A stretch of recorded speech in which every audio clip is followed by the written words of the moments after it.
Okay guys, welcome to video number 2 of phase 2. And this is pretty much where we're going to dive into structural ranges, what a structural point is, the types of structural points, right? And I'm also going to introduce unwillingness and showing its hand, probably towards the later side of the video. Okay, so a structural range. A structural range is the relation of distance and previous structural points to determine an isolated range of potential continuation. Okay, what does that mean? That means highs that create lows are your ranges to play inside of, depending on the level of structure you're dealing with. And the reason why I say that is because the lower you go in time frames or in structural levels, right, pretty much anything below major intraday, the security of those structural ranges is not as likely as the security of a swing structural range, a position structural range, right? But position structural range can be weird because if you can identify specific structural range breaks on, let's say, your swing and your major intraday, right, that can completely invalidate an overall position structural range, right? And pretty much we've seen that in EU, and we'll get to that.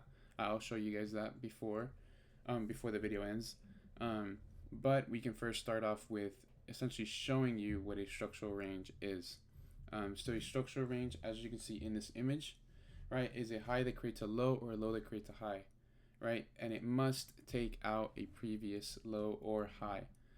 So as you can see here, right, we have our high that created a low that took out a previous structure point, giving us that direction that it wants to take. This is showing its hand. That's essentially what that means. Okay, so right, as we go through there, any pullback naturally has to continue bearish, if that is the essential hand that it's showing, right? So right, you see this pullback extremely deep here, did not break structure, right? And this is the leg that this is the high that created the next low that took out the previous structural point. Okay, so the reason why I'm not using this low or this high is because this low is still before this high. So this may be a structural range, just not on the structural level. Okay, so right, this is where I can also introduce the two types of structural points. So you have a point of liquidity, a point of potential liquidity, let me put it at that, and a solidified structure point.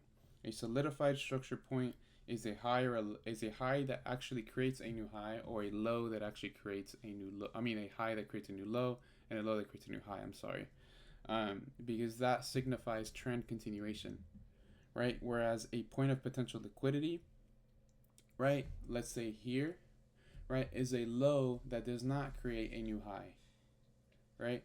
Or a high that does not create a new low, right? So although this did not immediately create a new low, this would now be referenced as a potential point of liquidity. The reason why I say potential is because liquidity, right, is something we're going to cover through in the course. It does not signify your bias, but it gives you a quote-unquote hunch. So, right, it doesn't make sense, right? Even though this high did not create this new low, I cannot assume this is going to go bullish until the structure point or any type of previous structure point is actually taken out, right? So, right, as you can see, our initial high to low, this is now the range that we're playing in. We get our pullback, right? And although we fail to create a new low, right, we start to retrace. As you see, it starts to slow down, and we actually peak here. So as soon as we see this come down, right, this is not going to be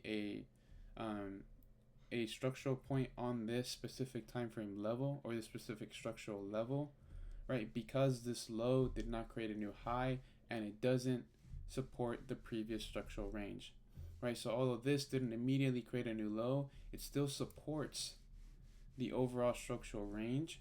So naturally, even if it takes longer than one drive, right, I'm still going to be confident in the bias until a previous high breaks, right? Which is the initial rule from structure from the original course, right? So I'm going to pretty much dive into a couple of examples, right? And so another way to, I guess, put structural ranges is your structural range is the range between your two recent solidified structure points, right? So, right, because these two are solidified points, because this high created a new low on this time frame, a significant low here, right? That is why that is my structural range on this structural level, right?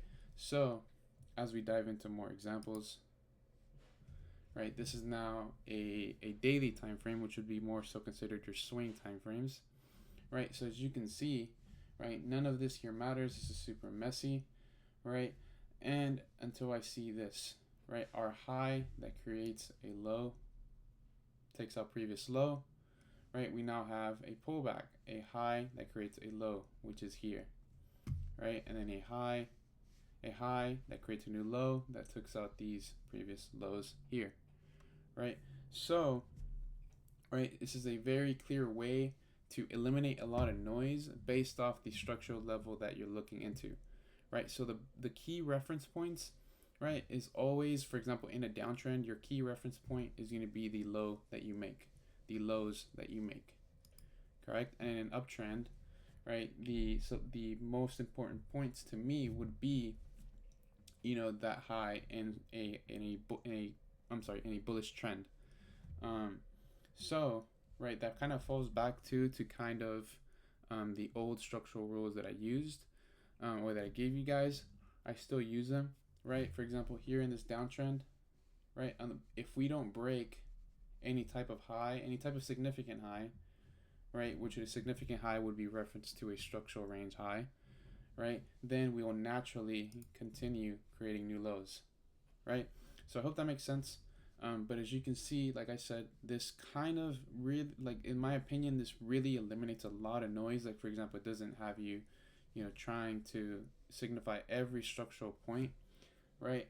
Unless you're starting to dive into smaller time frames, right? So now I'm heading more towards my major intraday, right? So as you can see, we are initially bullish, the meaning our swing is still bullish, right? But we're seeing, right, structural ranges towards the bearish side, right? High that creates a low that takes out a previous low, high that creates a low that takes out a previous low, right? And then high, right, then, right, comes down, and we fail to create a new low, and we now see this showing its hand, right? So this orange square here is called unwillingness. This is your unwillingness to continue lower, right?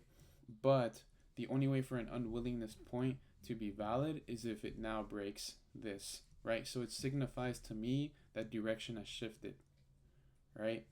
So unwillingness, break of structure here because we took out a previous high, right? So now a pullback, although it may break, you know, these smaller structural ranges inside of our inside of this overall range, you always have to reference the overall range, right? Because let's say, for example, if you're looking at this low, this high, create a new high, this low, this high that created a new high, I'm looking at the previous major significant high, and I'm seeing the overall point that took this level of structure out, okay?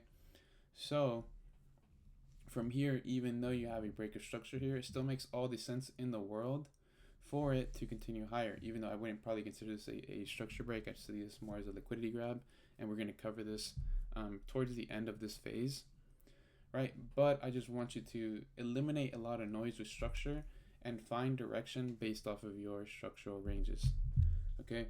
So the reason why I mainly reference these in your swing, in your position, and in your major intraday. Your swing and your major intraday are probably going to be your two favorite ones, because for the most part we're all swing intraday traders. I don't really see any scalpers inside of RCV. So because those two they pretty much fall in line with the types of traders that we are, I see those as being the most significant to give us an overall bias, or, you know, directional bias, however you want to call it. So the reason why I say that too is because once we start diving into the smaller or the lower structural levels, right? I'm going to show you an example here. It gets a bit messy. Okay, so let's say this is a previous low. Just hypothetically, it may not be real, but this creates a new low, and then we have a pullback that creates a new low. So this is still bearish until we show our hand here. Until we show our hand. Once it shows its hand, right, then you want to look for any type of excuse to then go higher. Why? Because if you just focus on, let's say, your minor intraday and your scalping time frames, look at what happens. Look at how messy this gets. Right? And why is that? Because you need these minor intraday legs to create these major intraday legs. Right? So you need consistent levels of structure to create, that overall movement. Right? You need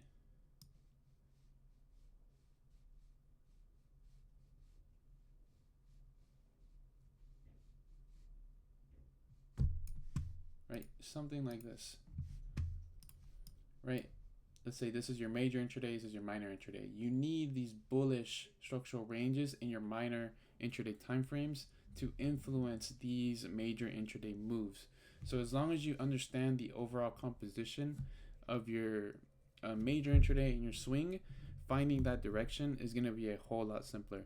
And if you don't trust me on that, just look into it. Like I said, all of this is subjective. All of this is opinionated based off of my trials and tribulations.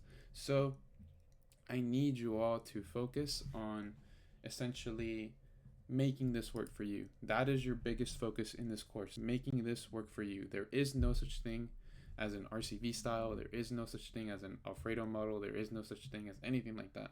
And that's because I want you to find what works for you.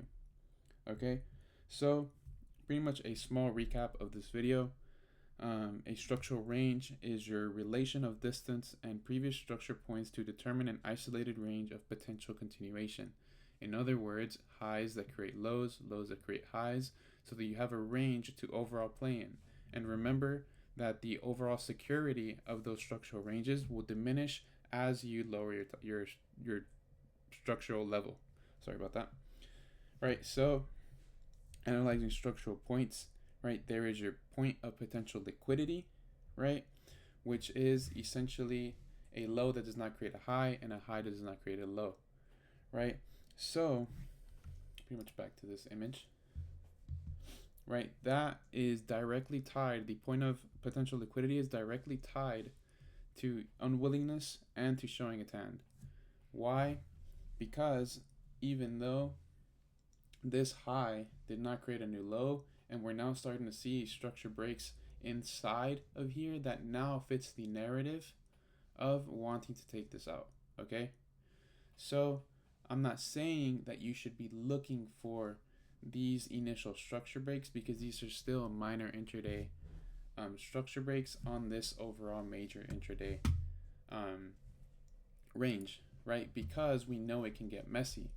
So what I mean by showing its hand is let it show its hand, right? Break that major intraday structure and then look for that entry, look for that continuation, because that's what I mean by being conservative, and that overall just increases your probabilities of a favorable outcome.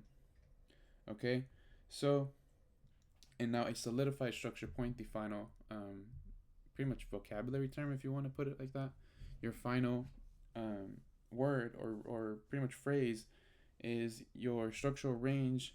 It's solidified structure point, which is an actual structure point that creates that low, a high that creates that low, or a low that creates that high, right? So you see this unwillingness now becomes a solidified structure point because this is where the reversal happened.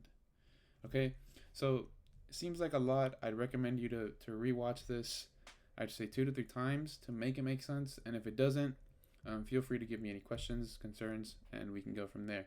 But other than that, I'll see you guys in the next video.